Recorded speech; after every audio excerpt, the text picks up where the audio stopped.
Além da PLR aí, a próxima súmula que nós temos aqui, a PLR, vocês já entenderam que é uma conversão de OJ, então ela pode cair. A próxima é 352, que também é sobre salário. Só que agora é sobre diferenças salariais e pode cair. Eu quero só que vocês grifem essas OJs, tá? As OJs. Todas que eu estou falando, a 390 da PLR, a 406 da periculosidade, agora a grife é a 404 das diferenças salariais, tudo da SDI 1, por enquanto. Porque é uma conversão de OJ e ela diz que, tratando-se de pedido de diferença salarial com base em quadro de cargos e salários, veja, ele é possível e só se atinge a prescrição parcial. Vamos entender o que é isso. Quando a empresa tem um quadro de cargos e salários homologado pelo Ministério do Trabalho, pode ter equiparação salarial? Não. Mas a empresa pode ter quadro de cargos e salários e não ter o cuidado de promover o seu empregado. Então, o cara ele não vai pedir uma diferença salarial indicando um paradigma, porque se ele fizer isso, ele vai perder. Ele vai pedir a diferença salarial por não enquadramento no quadro.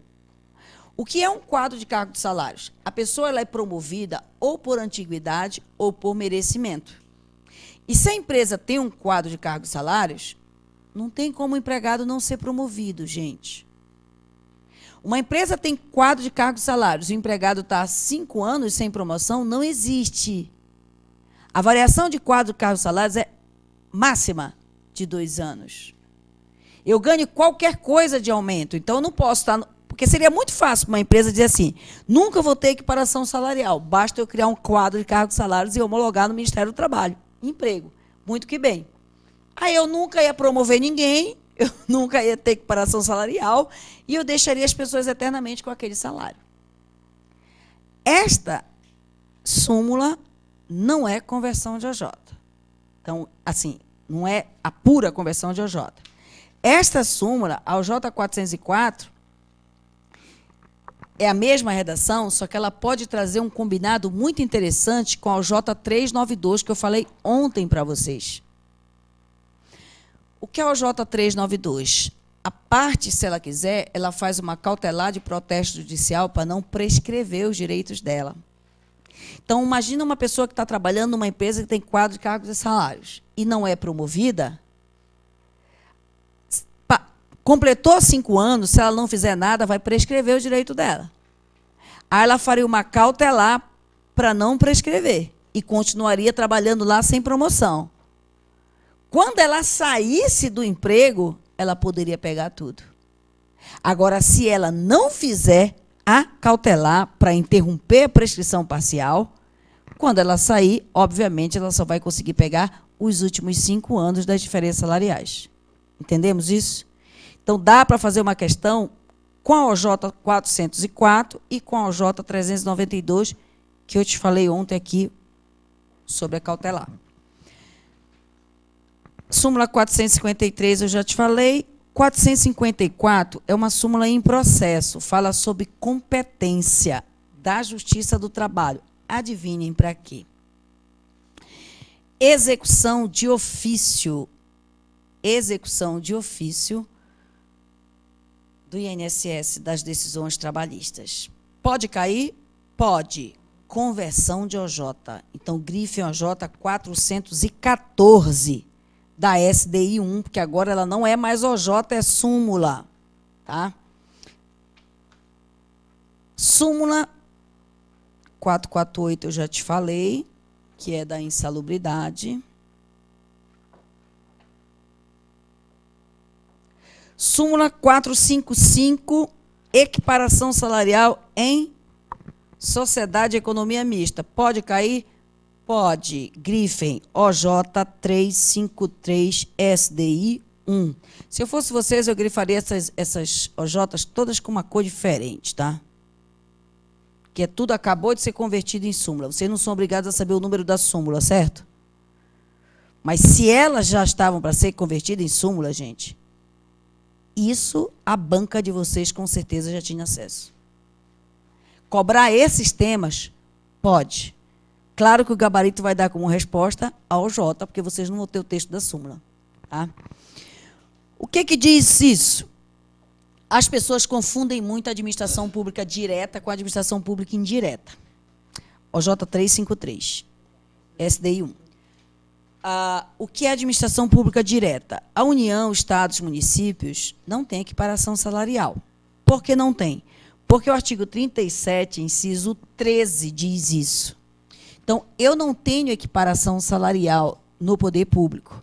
Por quê? Porque eu tenho que prestar concurso público para a nova função. Eu não posso ser aprovado numa função, exercer uma função superior e querer ser equiparado na função superior. Eu tenho que prestar concurso público para a função superior.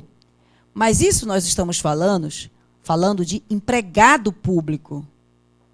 Empregado público, a gente pode estar falando de um empregado de Caixa Econômica Federal, de Banco do Brasil, de Sabesp. E eles não têm direito à equiparação salarial. Presta atenção. Vírgula. Pelo OJ, existe equiparação salarial na sociedade de economia mista. Qualquer sociedade, isso é um avanço gigantesco. Então, existe, porque essa aqui, essa OJ 353, ela conflita um pouco com aquela OJ 125, daquele exercício de número 12 que a gente falou em classe, que era o embargão, que o cara não ia ter direito à equiparação salarial, mas ia ter direito às diferenças. Essa OJ diz, ele tem direito à equiparação. Então, é bem interessante também. Sem contar que a equiparação também é um tema para a OAB, que primeira e segunda fase eles são absolutamente obcecados por equiparação salarial. Súmula 456, em processo. Pode cair? Pode. Por que OJ? OJ 373, SDI 1. O que é isso? É simples, gente. Quando uma pessoa assina uma procuração por uma empresa, ela não pode, por exemplo, estar o nome da empresa e ela assina em cima. O nome dela não é o nome da empresa. Então, ela tem que colocar o nome da empresa embaixo por seu gerente, fulano de tal, e assinar em cima. Ou o nome da empresa por seu sócio, fulano de tal, e assinar em cima. Antigamente, as pessoas faziam isso em procuração de empresa. Ó. Empresa X, e aqui assinava uma pessoa. Quem é essa pessoa? Sócio, gerente? Não pode. Empresa X, tem que dizer embaixo, por seu sócio, Y, ou por seu gerente, Z, e em cima assina. Se fizer como era antigamente, sem isso aqui, irregularidade de representação processual. E não se esqueça que em alguns recursos eu tenho que ter advogado. Eu não posso alegar juspostulante. Todos os recursos do TST, julgados pelo TST, necessitam de advogado. Então, se eu faço uma procuração dessa para recurso de revista, já era o recurso de revista, acabou o recurso de revista da empresa, porque tem irregularidade de representação processual. Ok? Pode ainda que eles queiram complicar um pouquinho e dizer o seguinte, ok, é um subestabelecimento.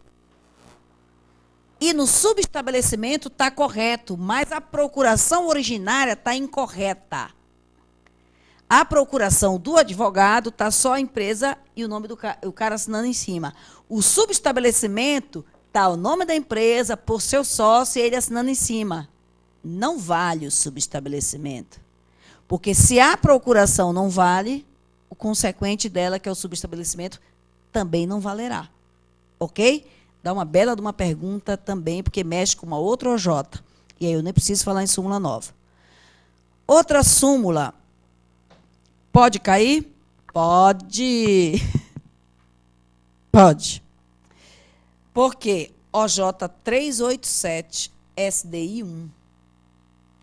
Do que trata? Honorários periciais. Havendo benefício de justiça gratuita. Quem paga União. A União vai pagar. E o que diz isso aqui? Isso é dá uma bela de uma pergunta. Ó. Primeiro, existe uma resolução. Então, vejam se a CLT de vocês, na OJ 387, traz o número da resolução, que é a resolução 66 de 2010, do Conselho Superior de Justiça, da Justiça do Trabalho. Então, se a tua OJ 387 trouxer a resolução 66 de 2010, tá legal. Então, mas é para trazer. Por isso que eu estou pedindo, tá legal. A tua OJ 387 vai trazer a resolução 66 de 2010, que substituiu a 35. Entendemos? Então, se cair alguma coisa de honorários periciais pagos pela União, vocês vão ter que ler essa OJ e esta outra resolução. A antiga e a nova. E essa de 2010 já consta da tua CLT. Amarela. Então, pode cair, sim, esta súmula nova.